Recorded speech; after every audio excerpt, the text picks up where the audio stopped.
Olá, meus queridos, a graça e a paz do nosso Senhor Jesus Cristo. Seja bem-vindo a mais um vídeo do nosso canal. Hoje nós vamos fazer um devocional aqui no livro de Atos, no capítulo 14, versículos 8 até o versículo 20. Você não errou de canal, é isso mesmo. Eu só tirei a barba nesses dias aqui para fazer um tratamento de pele, deixar a pele bem bonitinha. Então, você não errou de canal, tá certo? Não se esqueça de se inscrever aqui no nosso canal. Aproveita que eu já dei a deixa aqui, se inscreve no canal e ativa o sininho para ficar por dentro dos nossos devocionais que a gente posta aqui de segunda a sábado, e sempre no domingo tem um vídeo diferente, aí um vídeo novo para você, tá bom? Então vamos lá, Atos dos Apóstolos, capítulo 14, versículos 8 em diante. Diz a palavra do Senhor: em Listra havia um homem paralítico dos pés, aleijado desde o nascimento, que vivia ali sentado e nunca tinha andado. Ele ouvira Paulo falar. Quando Paulo olhou diretamente para ele e viu que o homem tinha fé para ser curado, disse em alta voz: levante-se, fique em pé. Com isso o homem deu um salto e começou a andar. Ao ver que Paulo fizera, a multidão começou a gritar em língua licaônica: os deuses desceram até nós em forma humana. A Barnabé chamavam Zeus e a Paulo Hermes, porque era ele quem trazia a palavra. E o sacerdote de Zeus, cujo templo ficava diante da cidade, trouxe bois e coroas de flores à porta da cidade, porque ele e a multidão queria oferecer-lhes sacrifícios. Ouvindo isso, os apóstolos Barnabé e Paulo rasgaram as suas roupas e correram para o meio da multidão, gritando: homens, por que vocês estão fazendo isso? Nós também somos humanos como vocês. Estamos trazendo boas novas para vocês, dizendo-lhes que se afastem das coisas vãs e se voltem para o Deus vivo, que fez o céu, a terra, o mar e tudo o que neles há. No passado ele permitiu que todas as nações seguissem os seus próprios caminhos. Contudo, Deus não ficou sem testemunho, mostrou sua bondade, dando-lhes chuva do céu e colheitas no tempo certo, concedendo-lhes sustento com fartura e um coração cheio de alegria. Apesar dessas palavras, eles tiveram dificuldade para impedir que a multidão lhes oferecesse sacrifícios. Então alguns judeus chegaram de Antioquia e de Icônio e mudaram o ânimo das multidões. Apedrejaram Paulo e o arrastaram para fora da cidade, pensando que estivesse morto. Mas quando os discípulos se ajuntaram em volta de Paulo, ele se levantou, voltou à cidade. No dia seguinte, ele e Barnabé partiram para Derbe. Meus irmãos, nós temos aqui o relato da cura deste homem paralítico dos pés na cidade de Listra. Eles chegaram em Listra fugidos da cidade de Icônio, já que algumas pessoas de Antioquia moveram os ânimos da multidão ali, das pessoas que estavam ouvindo a mensagem, e se colocaram contra a equipe missionária, contra Barnabé e Paulo. Nesse momento, então, eles fogem para a cidade de Listra, e lá em Listra eles vão sofrer igual perseguição. Nós vemos aqui este milagre que é operado na vida deste aleijado dos pés, paralítico, dos pés, aleijado desde o nascimento. Então era um aleijado conhecido ali das pessoas, no entanto ele experimenta esse milagre, e a Bíblia faz questão de ressaltar um ponto. Lucas ressalta que este homem tinha fé para ser curado. Quando Paulo olha para esse homem, vê que nele possuía fé para ser curado, fé suficiente para ser curado. E eu quero fazer uma observação aqui, meus irmãos, que é o seguinte: a incredulidade, isso daí é bom você anotar, viu? A incredulidade é um dos empecilhos para a realização do milagre. A incredulidade, se não, pode ser aí o principal empecilho para a realização do milagre. Percebam que em certas ocasiões, quando Jesus ia curar alguma pessoa, por exemplo, eu não estou me lembrando do caso aqui exatamente, mas ele pedia que as pessoas saíssem de perto, porque a incredulidade pode atrapalhar a ação de Deus dentro do milagre ali. Claro que Deus é onipotente, Deus ele pode fazer qualquer tipo de milagre e pode comover o coração das pessoas e ele pode semear fé também no coração das pessoas, mas a incredulidade ou a falta de fé vai criando uma barreira que impede a pessoa de experimentar o milagre. Portanto, é necessário ter fé para que o milagre aconteça. Eu e você precisamos ter muita fé para que possamos experimentar o milagre que nós tanto procuramos, ansiamos e colocamos nas mãos de Deus. Se cremos num milagre, então nós precisamos desenvolver a nossa fé a ponto de ter a fé desse aleijado que tinha fé suficiente para ser curado. Então, se nós cremos neste milagre, se nós cremos na cura, nós vamos orar com fé em nossos corações, crer, declarar a cura e seremos curados. Ou oremos por outras pessoas, né? E aí outras pessoas também serão curadas. Acontece que este homem se levanta, ele volta a andar e ele começou a andar, na verdade, né? Porque ele não tinha andado antes, ele era aleijado desde o nascimento, nunca havia andado, então ele começou a andar. E ao ver o que Paulo fizera, por meio das suas mãos aconteceu esse milagre, as pessoas começaram a gritar: puxa, os deuses desceram até nós. Então, esses homens que estão aqui são deuses, são Zeus e Hermes, porque Zeus era o Deus Todo-Poderoso, o Criador de todas as coisas, o Deus onipotente, e Hermes seria então o porta-voz. E Paulo era o mais eloquente dentre os dois, então Paulo pregava a palavra, era ele quem anunciava. Barnabé tinha um ministério mais de retaguarda, no entanto as pessoas entenderam que Paulo era o porta-voz de Barnabé, né? E acreditaram ali este milagre ao poder deles, né? Como sendo Zeus e Hermes. Algumas versões da Bíblia dizem Júpiter e Mercúrio. Não está errado não, tá, gente? Vamos lá. É que na mitologia grega, então seria Zeus e Hermes, e na mitologia romana seria então Júpiter e Mercúrio, tá? São deuses correspondentes. A mitologia greco-romana, ela é muito mesclada, ela é muito sincrética, na verdade, né? E eles tinham deuses muito parecidos, só mudava a nomenclatura entre eles, tá bom? Então, não está errado a sua Bíblia, não está errada a sua versão, é apenas um correspondente da mitologia grega e da mitologia romana. E Zeus tinha... Ali naquela cidade de Listra havia um templo dedicado a Zeus que ficava ali fora da cidade, mas à vista de todas as pessoas.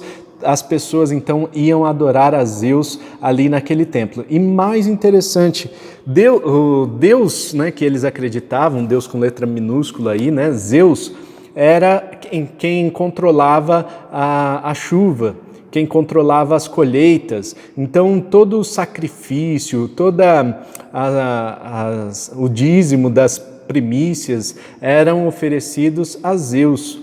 E olha só que interessante, na pregação de Paulo, ele aproveita a deixa ali, né? Ele diz primeiro que ele não é Zeus, não é Deus, né? Ele é homem como qualquer outra pessoa. Barnabé também, a expressão aqui, rasgar as suas vestes, é um sinal de protesto, não que eles rasgaram as suas roupas, mas é uma figura de linguagem que significa um protesto, né? Uma objeção. Então eles objetaram, eles protestaram e disseram: não é assim que as coisas funcionam, peraí, né? Então nós somos homens, pessoas como vocês, tá certo?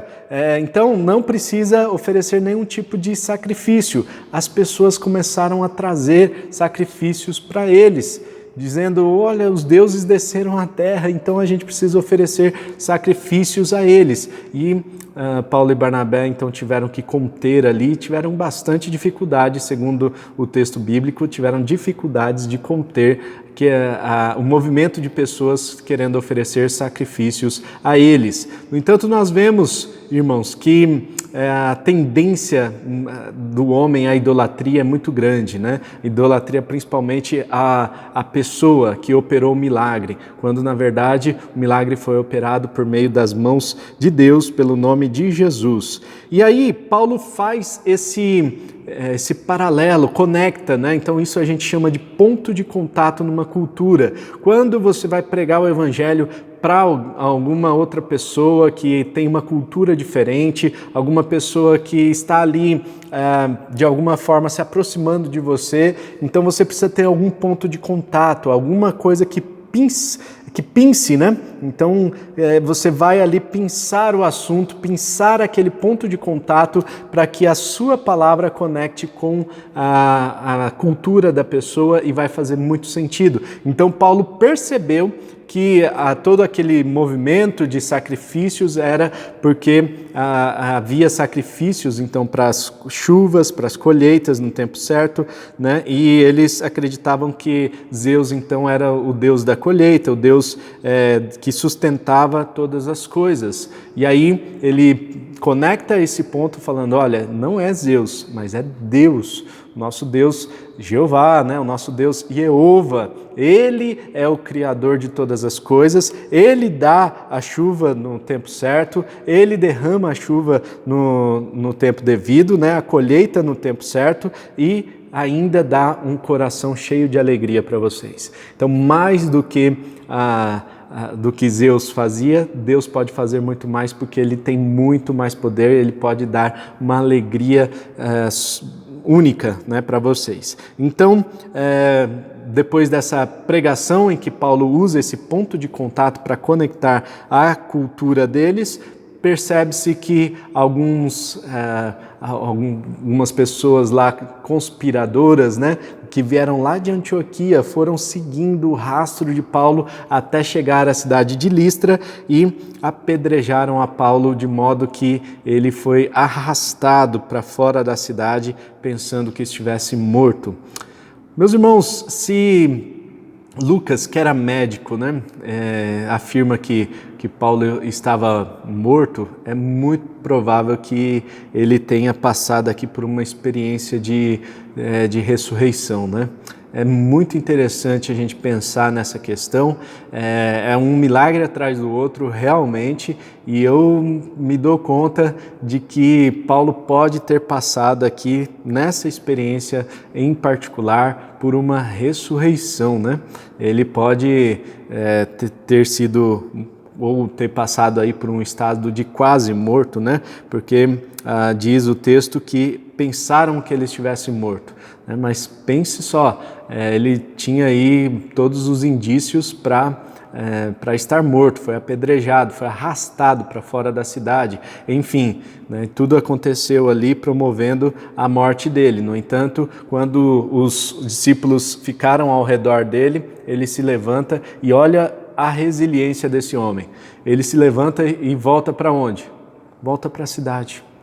Volta para a cidade porque a missão dele ainda não havia acabado. Então, mesmo que arrastado, mesmo que com muitas dificuldades, ele volta para a cidade para pregar. E aqui eu chamo a atenção dos irmãos também, não apenas pela fé de Paulo, a fé daquele homem que tinha fé suficiente para ser curado, aquele aleijado, mas eu chamo a atenção também para a persistência desse homem que entendeu a sua missão e foi para cumprir o seu chamado. Ele não desistia tão facilmente, mesmo com muitas dificuldades. Sabe, nós vivemos tempos em que na primeira dificuldade a gente já desiste. A gente vive um tempo em que se encontra uma barreira para a pregação do Evangelho, não era para pregar ali naquele lugar. Nós temos uma forte tendência a dizer isso quando nós vemos a história de Paulo Paulo é resiliente, Paulo é persistente, ele vai, continua e mesmo depois de ter sido apedrejado e passar por essa experiência de estar quase morto, ele volta para a cidade para terminar a sua missão. Logo depois eles saem e vão para Derbe. E aí a gente vai ver na história seguinte como foi o ministério lá em Derbe. Foi uma passagem rápida, depois ele volta fazendo toda a rota de volta. Esta foi a primeira viagem missionária de Paulo e Barnabé, e depois nós temos outras 2 viagens registradas inteiras, de forma inteira, e nós temos ainda algumas outras viagens que serão registradas aqui no livro de Atos. Amém? Vamos orar? Pai Celestial, muito obrigado pelo dia de hoje, obrigado por este texto bíblico, ó Deus, que nos ensina, nos inspira, ó Pai, para que desenvolvamos a nossa fé, para que tenhamos fé suficiente para experimentar o milagre nas nossas vidas. Tira do nosso coração toda incredulidade, tira de nós, ó Pai, tudo aquilo que nos impede de experimentar o milagre em nossas vidas. E Deus, assim como aquele homem aleijado experimentou o milagre, experimentou a cura para si, nós oramos, ó Deus, para que outras pessoas, assim como nós, que ansiamos, desejamos uma cura, ó Deus, que nós possamos experimentar também essa cura nas nossas vidas. E Deus, queremos também te agradecer por ter esse exemplo de fé na vida de Paulo, na vida de Barnabé, homens que realmente cumpriram a sua missão aqui na terra, de pregar a sua palavra, foram resilientes, resistiram fortemente à oposição, mesmo sendo apedrejados, sendo hostilizados, eles continuaram firmes no cumprimento do teu chamado. Que o Senhor nos ensine também a sermos firmes, resilientes, resistentes a toda a oposição e que possamos assim cumprir o seu chamado nas nossas vidas. Que o Senhor nos abençoe no dia de hoje, em nome de Jesus. Amém e amém. Amém, meus irmãos. Deus abençoe, então. Não se esqueça de compartilhar esse vídeo, tá bom? Um forte abraço, tamo junto e tchau.